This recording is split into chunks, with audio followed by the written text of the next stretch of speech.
আপনি কি কখনো এমন কোনো কথা বলে ফেলেছেন যেটা বলার পরে আপনার নিজেরই মনে হয়েছে যে ইস, যদি কথাটা না বলতাম? কখনো কি এমন হয়েছে কেউ আপনাকে অপমান করেছে আর আপনি সঙ্গে সঙ্গে রেগে গিয়ে এমন কোনো উত্তর দিয়েছেন যেটা দেওয়ার পরে আপনার নিজেরই মনে হয়েছে যে ইস, যদি না বলতাম? কখনো কি কাউকে মেসেজ করার সিদ্ধান্ত না নিয়েও তাকে রাতের বেলা দুর্বল হয়ে মেসেজ করে ফেলেছেন? কখনো কি ঠিক করেছেন আজ থেকে আমি বদলে যাব, কিন্তু কয়েক ঘন্টা পর আবার সেই পুরনো অভ্যাসে ফিরে গেছেন? যদি এগুলোর কোনো একটা আপনার জীবনের সাথে মিলে যায়, তাহলে আজকের ভিডিওটা আপনার জন্য। কারণ আপনার সবচেয়ে বড় সমস্যা আপনার ভাগ্য নয়, আপনার সবচেয়ে বড় সমস্যা আপনার আশেপাশের মানুষ নয়, আপনার সবচেয়ে বড় সমস্যা হতে পারে আপনার নিজের মন। হ্যাঁ, আপনার নিজের মন। আপনার মন যদি আপনার নিয়ন্ত্রণে থাকে, তাহলে আপনি কঠিন পরিস্থিতিতেও শান্ত থাকতে পারবেন। মানুষ আপনাকে উস্কানি দেবে, আপনি শান্ত থাকবেন। কেউ আপনাকে অবহেলা করবে, আপনি নিজের মূল্য ভুলবেন না। কেউ আপনাকে অপমান করবে, আপনি নিজের ব্যক্তিত্ব হারাবেন না। কেউ আপনাকে ছেড়ে চলে যাবে, আপনি ভেঙে পড়বেন না। তার কারণ তখন আপনি বুঝে যাবেন যে আমার অনুভূতি আমি অনুভব করব, কিন্তু আমার অনুভূতি আমার সিদ্ধান্ত নেবে না। আর এটাই আসল শক্তি। দেখুন, পাওয়ারফুল হওয়া মানে কাউকে ভয় দেখানো নয়, পাওয়ারফুল হওয়া মানে কাউকে হারিয়ে দেয়া নয়, পাওয়ারফুল হওয়া মানে নিজের মনকে নিয়ন্ত্রণ করতে পারা। আজ এই ভিডিওতে আমরা এমন কিছু ফিজিওলজিক্যাল প্রিন্সিপাল নিয়ে কথা বলবো যেগুলো আপনার চিন্তাভাবনা, আপনার রাগ, আপনার আবেগ, আপনার সম্পর্ক, আপনার সিদ্ধান্ত নেওয়ার ক্ষমতাকে সম্পূর্ণ নতুনভাবে দেখতে সাহায্য করবে। তাই ভিডিওটা শেষ পর্যন্ত দেখুন, কারণ শেষের দিকে আপনাকে এমন একটা মাইন্ড কন্ট্রোল রুল দেব যেটা আপনি প্রতিদিন ব্যবহার করলে আপনার আচরণে ধীরে ধীরে একটা বড় পরিবর্তন আসবে। তো চলুন শুরু করা যাক। প্রথম টপিক হচ্ছে, যে নিজেকে নিয়ন্ত্রণ করতে পারে সেই আসল শক্তিশালী। দেখুন, প্রথমে একটা বিষয় বুঝে নিন। আপনি যদি আপনার রাগকে নিয়ন্ত্রণ করতে না পারেন, তাহলে আপনার রাগ আপনাকে নিয়ন্ত্রণ করছে। আপনি যদি আপনার ভয়কে নিয়ন্ত্রণ করতে না পারেন, তাহলে আপনার ভয় আপনার সিদ্ধান্ত নিচ্ছে। আপনি যদি নিজের লোভকে নিয়ন্ত্রণ করতে না পারেন, তাহলে আপনার লোভ আপনার ভবিষ্যৎ ঠিক করছে। আর আপনি যদি অন্য মানুষের আচরণের উপরে নিজের মুড নির্ভর করান, তাহলে আপনি আপনার জীবনের রিমোট কন্ট্রোল অন্য মানুষের হাতে দিয়ে দিয়েছেন। ভাবুন, কেউ আপনাকে একটা কথা বলল, আপনার মাথায় সঙ্গে সঙ্গে রাগ চলে এলো। আপনি উত্তর দিলেন, তারপর ঝগড়া হলো, তারপর সারা দিন আপনার মাথায় সেই ঘটনাটা ঘুরতে থাকলো। এখানে আসলে কি হলো? লোকটা আপনাকে একটা কথা বলেছিল মাত্র, কিন্তু তার পরের কয়েক ঘন্টা আপনি নিজেই তাকে দিয়ে আপনার মাথার ভিতরে জায়গা করে দিলেন। এটাই ইমোশনাল কন্ট্রোলের অভাব। একজন শক্তিশালী মানুষও রাগ অনুভব করে, কিন্তু সে রাগের সঙ্গে সঙ্গেই অ্যাকশন নেয় না। সে নিজেকে বলে, আমি রাগ করেছি, কিন্তু এখনই সিদ্ধান্ত নেওয়ার কোনো দরকার নেই। এই ছোট্ট বিরতিটাই অনেক বড় শক্তি। তার কারণ reaction is automatic, response is a choice. প্রতিক্রিয়া অনেক সময় স্বয়ংক্রিয়, কিন্তু উত্তর দেয়াটা এটা আপনার সিদ্ধান্ত। আর যে মানুষ নিজের রিয়াকশনের মাঝে একটা ছোট্ট পজ তৈরি করতে পারে, সে ধীরে ধীরে নিজের জীবনটাকে নিজের হাতে নিতে শুরু করে। দ্বিতীয় বিষয় হচ্ছে পজ পাওয়ার, মানে সঙ্গে সঙ্গে উত্তর দেবে না। দেখুন, আপনার জীবনের অনেক বড় সমস্যা তৈরি হয় মাত্র কয়েক সেকেন্ডের জন্য।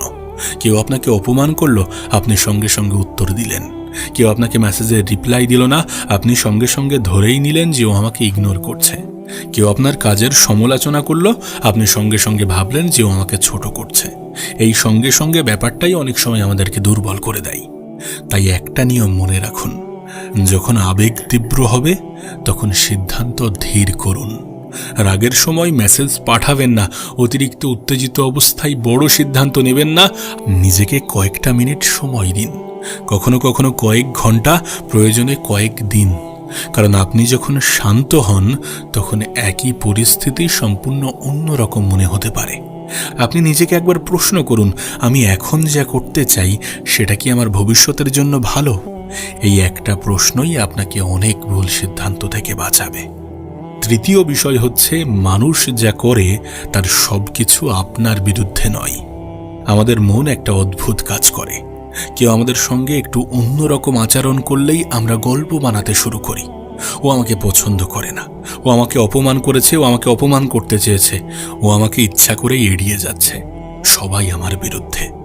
কিন্তু সত্যিটা হলো, অনেক সময় আমরা বাস্তবতার চেয়ে নিজের ইন্টারপ্রিটেশনকে বেশি বিশ্বাস করি। ধরুন একজন বন্ধু আপনার ফোন ধরল না, আপনার মাথায় প্রথম যে চিন্তাটা আসে, ও আমাকে ইগনোর করছে। কিন্তু অন্য সম্ভাবনাগুলো কি কি? হয়তো সে ব্যস্ত, হয়তো সে ফোন দেখেনি, হয়তো তার নিজের কোনো সমস্যা চলছে, হয়তো কথা বলার মতো মানসিক অবস্থা তার নেই। আপনি জানেন না, কিন্তু আপনার মস্তিষ্ক একটা গল্প তৈরি করে ফেলেছে। এখানে একটা গুরুত্বপূর্ণ ফিজিওলজিক্যাল প্রিন্সিপাল মনে রাখুন, ফ্যাক্ট এবং স্টোরি এক জিনিস নয়। ফ্যাক্ট হলো ও আপনার ফোন ধরেনি, আর স্টোরি হলো সে আমাকে ইগনোর করেছে। এই দুটো জিনিসকে আলাদা করে ফেলুন, দেখবেন আপনার মানসিক শান্তি অনেকটাই বেড়ে গিয়েছে। চতুর্থ পয়েন্ট বা চতুর্থ বিষয় হচ্ছে, সবাইকে সন্তুষ্ট করার চেষ্টা বন্ধ করুন। আপনি যতই ভালো মানুষ হন না কেন, সবাই আপনাকে পছন্দ করবে না। আপনি যতই ভালো কাজ করুন না কেন, কেউ না কেউ আপনার সমালোচনা করবে। আপনি যতই সৎ থাকুন না কেন, কেউ না কেউ আপনার উদ্দেশ্য নিয়ে প্রশ্ন তুলবে। আর আপনি যদি সবার অ্যাপ্রুভাল পাওয়ার চেষ্টা করেন, তাহলে একটা সময় আপনি নিজের পরিচয়টাই হারিয়ে ফেলবেন। একটা সময় আপনি নিজের জন্য বাঁচবেন না। আপনি ভাববেন মানুষ কি বলবে, ও কি ভাববে, ও কি বলবে, আমাকে নিয়ে কি সমালোচনা হবে, আমি এটা করলে সবাই কি আমাকে পছন্দ করবে? কিন্তু একটা প্রশ্ন করুন, সবাইকে খুশি করতে গিয়ে আমি কি নিজেকেই অখুশি করে ফেলেছি? মনে রাখবেন, আপনার কাজ সবার অ্যাপ্রুভাল পাওয়া নয়, বরং আপনার কাজ হলো নিজের ভ্যালু অনুযায়ী নিজের জীবন তৈরি করা। সবাই আপনাকে বুঝবে না, সবাই আপনাকে সম্মান করবে না, সবাই আপনার পাশে থাকবে না, এটাই স্বাভাবিক। আর এটাকে যত দ্রুত বুঝে যাবেন, ততই আপনার জন্য ভালো। আপনার শক্তি তখনই তৈরি হবে যখন আপনি বুঝবেন, সবাই আমাকে পছন্দ না করলেও আমি ঠিক থাকতে পারি। পঞ্চম বিষয় হচ্ছে নীরবতার শক্তি। দেখুন, সব প্রশ্নের উত্তর দিতে হয় না, সব অপমানের জবাব দিতে হয় না, সব আর্গুমেন্ট জিততে হয় না, সব মানুষকে নিজের পয়েন্ট অফ ভিউ বোঝাতে হয় না। অনেক সময় আপনার সবচেয়ে বড় শক্তি হলো আপনার সাইলেন্স। কারণ আপনি যখন প্রতিটি কথার উত্তর দিতে শুরু করেন, তখন আপনি অন্য মানুষের হাতে আপনার ইমোশনাল এনার্জি তুলে দিয়ে থাকেন। কেউ আপনাকে ছোট বড় কথা বলল আর আপনি রেগে গেলেন, কে জিতল? কেউ আপনাকে তর্কে ঠেলে দিল আর আপনি ঘন্টার পর ঘন্টা আর্গুমেন্ট করলেন, ক্লান্ত হলেন আপনি, কিন্তু সে কিছুই হারালো না। তাই আপনি নিজের কাছে নিজেই প্রশ্ন করুন, যেই কথোপকথনটা কি আমার শান্তির চেয়েও বেশি গুরুত্বপূর্ণ? যদি উত্তর না হয়, তাহলে চলে আসুন। সব যুদ্ধ জেতার দরকার নেই, কিছু যুদ্ধ এড়িয়ে যাওয়াটাই সবথেকে বুদ্ধিমানের কাজ। 6 নম্বর বিষয় হচ্ছে ইমোশনাল ডিট্যাচমেন্ট। অনুভূতি থাকবে কিন্তু আসক্তি নয়। ইমোশনাল ডিট্যাচমেন্ট মানে অনুভূতিহীন হয়ে যাওয়া নয়। এটার মানে হলো, আপনি কাউকে ভালোবাসবেন কিন্তু নিজের অস্তিত্ব হারাবেন না। আপনি কাউকে সম্মান করবেন কিন্তু তার অ্যাপ্রুভালের জন্য ভিক্ষা করবেন না। আপনি কাউকে মিস করবেন কিন্তু নিজের জীবন থামিয়ে রাখবেন না। আপনি কাউকে হারালে কষ্ট পাবেন কিন্তু নিজের ভবিষ্যৎ ধ্বংস করবেন না। কারণ একটা কঠিন সত্য হলো, মানুষ পরিবর্তিত হয়, সম্পর্ক পরিবর্তিত হয়, পরিস্থিতি পরিবর্তিত হয়, কিন্তু আপনার নিজের সঙ্গে আপনার সম্পর্কটাই সবথেকে দীর্ঘ সম্পর্ক। তাই নিজের সঙ্গে এমন সম্পর্ক তৈরি করুন, যেখানে আপনি একা থাকলেও নিজেকে অসম্পূর্ণ মনে করবেন না। 7 নম্বর বিষয় হচ্ছে নো রেসপন্স। সবসময় দুর্বলতা নয়। অনেক মানুষ ভাবে যে আমি উত্তর না দিলে মানুষ আমাকে দুর্বল ভাববে, কিন্তু সবসময় তা নয়। কখনো কখনো উত্তর না দেয়া মানে আমি এই বিষয়ে আমার মানসিক শক্তি নষ্ট করতে চাই না। কেউ আপনাকে উত্তেজিত করার চেষ্টা করছে, আপনি ইগনোর করুন। কেউ বারবার আপনার অ্যাটেনশন চাইছে, সবসময় দিতে হবে না। কেউ আপনার শান্তি নষ্ট করছে, ডিস্টেন্স তৈরি করুন। মনে রাখবেন, সবাই আপনার সময় পাওয়ার যোগ্য নয়, সবাই আপনার এনার্জি পাওয়ার যোগ্য নয়, সবাই আপনার অ্যাটেনশন পাওয়ার যোগ্য নয়। আপনার সময় সীমিত, আপনার মন সীমিত, আপনার শক্তি সীমিত। তাই কোথায় এগুলো ব্যবহার করবেন, সেটা আপনাকেই ঠিক করতে হবে। 8 নম্বর বিষয় হলো নিজের মনকে প্রশ্ন করতে শেখান। আপনার মাথায় কোনো চিন্তা এলে সেটাকে সত্যি ধরে নেবেন না। ধরুন আপনার মনে হলো আমি পারবো না, সঙ্গে সঙ্গে নিজেকে প্রশ্ন করুন, কেন পারবো না? আমি কি সত্যি পারবো না, নাকি শুধু ভয় পাচ্ছি? আর একটা চিন্তা এলো, মনে হলো সব শেষ। নিজেকে প্রশ্ন করুন, সত্যি কি সব শেষ, নাকি এখন পরিস্থিতি খারাপ? আর একটা চিন্তা এলো, মনে হলো কেউ আমাকে ভালোবাসে না। নিজেকে প্রশ্ন করুন, এটা কি সত্যি, নাকি এই মুহূর্তে আমি একা অনুভব করছি? এভাবেই নিজের চিন্তাকে চ্যালেঞ্জ করুন, কারণ আপনার মাথায় যে চিন্তাটা আসে সেটা সবসময় সত্যি নয়। আপনি একটা চিন্তা করেছেন মানেই সেটা বাস্তব নয়। 9 নম্বর বিষয় হচ্ছে, নিজের আবেগের একটা নাম দিন। তখন নিজেকে শুধু বলবেন না যে আমার খারাপ লাগছে, বরং নির্দিষ্ট করে বলুন, আমি এখন রাগ করছি, আমি প্রত্যাখ্যান বোধ করছি, আমি ভয় পাচ্ছি, আমি অপমানিত বোধ করছি, আমি ইনসিকিউর অনুভব করছি। এইভাবে ইমোশনের নাম দিয়ে আপনি ইমোশন থেকে একটু দূরত্ব তৈরি করতে পারেন। আপনি আর শুধু ইমোশনের মধ্যে ডুবে থাকেন না, আপনি ইমোশনকে অবজার্ভ করতে শুরু করেন। আর এখানেই আসে সেলফ কন্ট্রোল। নিজেকে বলুন, আমি রাগ অনুভব করছি, কিন্তু আমি রাগ নই। এই পার্থক্যটা খুব গুরুত্বপূর্ণ। আপনি আপনার ইমোশন নন, বরং আপনি সেই ব্যক্তি যে ইমোশনকে অবজার্ভ করতে পারে। 10 নম্বর বিষয় হচ্ছে ডোপামিন এবং ইনস্ট্যান্ট প্লেজারের ফাঁদ। দেখুন, আজকের পৃথিবী আপনার মনোযোগের জন্য যুদ্ধ করছে। Short video, notification, social media, like, comment, message, আপনার মস্তিষ্ক বারবার ইনস্ট্যান্ট রিওয়ার্ড চাইছে। এর ফলে ধীরে ধীরে আপনি এমন একটা জায়গায়, এমন একটা অবস্থানে চলে যেতে পারেন যেখানে দীর্ঘ সময় আপনাকে কোনো কাজে মন দিতে ভালো লাগে না। সবসময় ফোন ঘাঁটতে ইচ্ছা করে, কাজ কঠিন হলেই অন্য কিছু করতে ইচ্ছা করে। কিন্তু জীবনের বড় ফলাফল আসে ইনস্ট্যান্ট প্লেজার থেকে নয়, বরং ডিলেড গ্র্যাটিফিকেশন থেকে। অর্থাৎ আজকের আরামকে কিছুটা ত্যাগ করে আগামীকালের শক্তিশালী জীবন তৈরি করা। আপনি যদি প্রতিদিন নিজেকে ছোট ছোট ডিকমফোর্টের মধ্যে রাখতে পারেন, একটু এক্সারসাইজ, একটু পড়াশোনা, একটু ফোকাসড ওয়ার্ক, একটু ফোন ছাড়া থাকা, একটু বেশি ডিসিপ্লিন, তাহলে আপনার সেলফ কন্ট্রোল ধীরে ধীরে শক্তিশালী হতে পারে। 11 নম্বর বিষয় হচ্ছে না বলতে শেখা। একজন দুর্বল মানুষ অনেক সময় না বলতে পারে না, কারণ সে ভয় পায় মানুষ তাকে খারাপ ভাববে। কিন্তু আপনি যদি নিজের জীবনকে নিয়ন্ত্রণ করতে চান, তাহলে আপনাকে না বলতে শিখতে হবে। না, আমি এটা করতে পারবো না, না আমি এটাতে কমফোর্টেবল নই, না আমি এখন সময় দিতে পারছি না, না এটা আমার প্রায়োরিটি নয়। মনে রাখবেন, আপনার প্রতিটি হ্যাঁ অন্য কোনো জিনিসের জন্য একটি না। আপনি যদি সবাইকে সময় দেন, তাহলে নিজের জন্য সময় কোথায়? আপনি যদি সব সময় সব সমস্যায় জড়িয়ে পড়েন, তাহলে নিজের সমস্যার সমাধান করবেন কখন? তাই বাউন্ডারিজ তৈরি করুন। বাউন্ডারি মানে মানুষকে ঘৃণা করা নয়। বাউন্ডারি মানে আমি তোমাকে সম্মান করি, কিন্তু আমার সীমাটাকেও সম্মান করতে হবে। 12 নম্বর বিষয় হচ্ছে নিজের দুর্বলতা সবাইকে দেখানোর দরকার নেই। একটা ভুল ধারণা আছে যে আমি সবকিছু সবাইকে বলবো, তাহলেই মানুষ আমাকে বুঝবেন না। কেউ আপনার দুর্বলতা বুঝে আপনাকে সাহায্য করতে পারে, আবার কেউ সেই দুর্বলতাকেই একদিন আপনার বিরুদ্ধে ব্যবহার করতে পারে। তাই নিজের personal information, insecurity, future plan এবং ইমোশনাল উইকনেস কাকে বলবেন সেটা ভেবে বলুন। ট্রাস্ট আর্ন করতে হয়, সবাইকে সবকিছু জানানো ইমোশনাল ইন্টেলিজেন্স নয়। কখন কথা বলতে হবে এবং কখন চুপ থাকতে হবে, এটাই ইন্টেলিজেন্স। 13 নম্বর বিষয় হচ্ছে আপনার ফিউচার সেলফসের কথা ভাবুন। এখন একটা পাওয়ারফুল এক্সারসাইজ করি। যখনই কোনো কঠিন পরিস্থিতি আসবে, নিজেকে জিজ্ঞাসা করবেন, আমার আজকের সিদ্ধান্তের জন্য 6 মাস পরের আমি কি নিজেকে ধন্যবাদ দেব? ধরুন আপনি রেগে আছেন, কাউকে একটা কড়া মেসেজ পাঠাতে যাচ্ছেন, 1 সেকেন্ড থামুন, নিজেকে জিজ্ঞাসা করুন, 6 মাস পরে আমি কি এই মেসেজ দেখে গর্বিত হব? যদি উত্তর হয় না, তাহলে মেসেজটা পাঠাবেন না। নিজেকে প্রশ্ন করুন যে 1 বছর পরে এই ব্যাপারটা কি আদৌ গুরুত্বপূর্ণ থাকবে? যদি না থাকে, তাহলে আজ নিজের শান্তি কেন নষ্ট করবেন? পাওয়ারফুল মানুষ শুধু বর্তমান ইমোশন দেখে সিদ্ধান্ত নেয় না, সে ফিউচার কনসিকুয়েন্স দেখে সিদ্ধান্ত নেয়। 14 নম্বর বিষয় হচ্ছে রেভিনিউ নয়, গ্রোথ। আপনাকে কেউ কষ্ট দিয়েছে, আপনার প্রথম রিয়াকশন হয় যে আমি তাকে দেখিয়ে দেব। কিন্তু সবচেয়ে শক্তিশালী প্রতিশোধ কি জানেন? নিজেকে এতটা উন্নত করা যাতে সেই মানুষটির ভ্যালিডেশনের আর কোনো প্রয়োজন না থাকে। কেউ আপনাকে রিজেক্ট করেছে, নিজেকে তৈরি করুন। কেউ আপনাকে ছোট করেছে, নিজেকে দক্ষ বানান।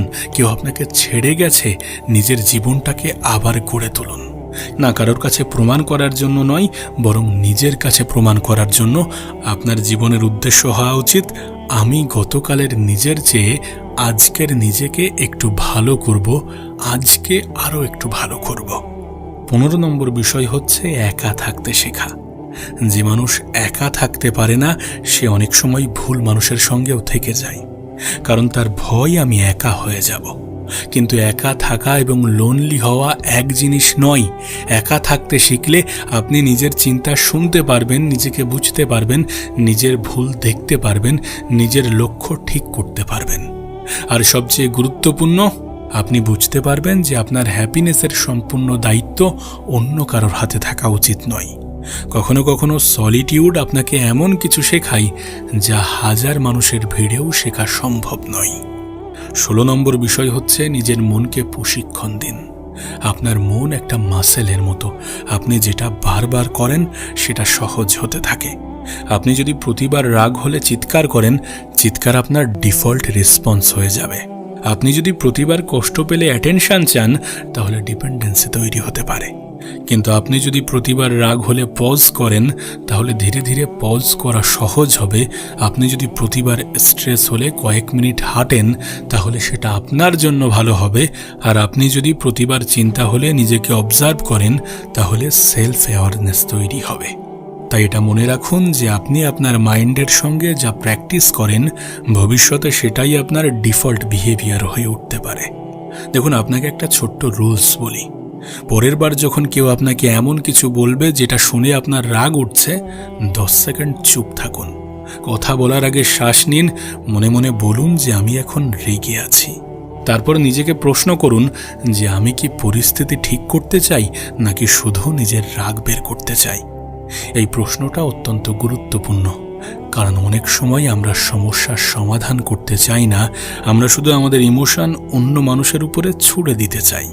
কিন্তু আপনি যদি এই 10 সেকেন্ডের গ্যাপ তৈরি করতে পারেন, তাহলে অনেক অপ্রত্যাশিত বাজে জিনিস আপনার জীবন থেকে কমে যেতে পারে। 17 নম্বর বিষয় হচ্ছে পাওয়ারফুল মাইন্ডসেট। একজন শক্তিশালী মানুষ বলে সবকিছু আমার কন্ট্রোলে।